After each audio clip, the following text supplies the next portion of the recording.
కడప జిల్లా బ్రహ్మంగారి మఠం సమాజ శ్రేయస్సే హైందవ ధర్మ లక్ష్యం అని ఈశ్వరీదేవి మఠాధిపతి వీర శివకుమార్ స్వామి, అచలంద ఆశ్రమ పీఠాధిపతి విరజానంద స్వామి, ఆర్ఎస్ఎస్ రాష్ట్రీయ స్వయం సేవక్ సంఘ్ ప్రాంత కార్యకారిణి సభ్యులు యుగంధర్, రాష్ట్ర సేవికా సమితి మండల కార్యవాహిక బోయిన రమాదేవి అన్నారు.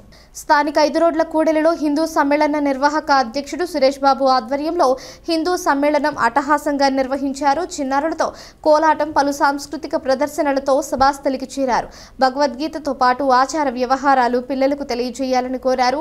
బ్రహ్మంగారి మఠం మండలం నుంచి సుమారు 3000 మంది హిందూ సోదరులు సమావేశానికి తరలివచ్చి విజయవంతం చేశారు.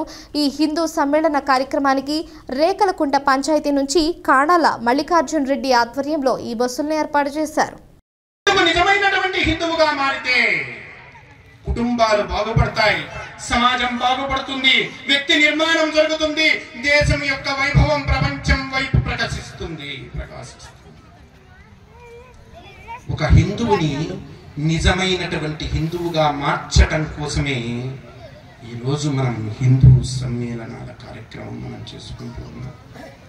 ఈరోజు దేశంలో అనేకమైనటువంటి సమస్యలు, సమాధానాలు కూడా మన దగ్గరే ఉన్నాయి. మనం ఆలోచించవలసినటువంటి అవసరం ఉంది.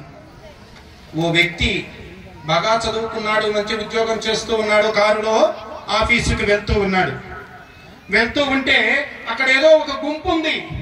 ఏమిటి ఆ గుంపు అని చెప్పి కారు ఆపి ప్రక్కన ఉన్నవాడిని అడిగాడు. ఏమి లేదయ్యా, అక్కడ వేలం జరుగుతుందట అన్నారు. వేలమా?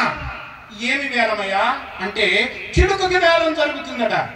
చిలుకకి ఏమిటి వేలం?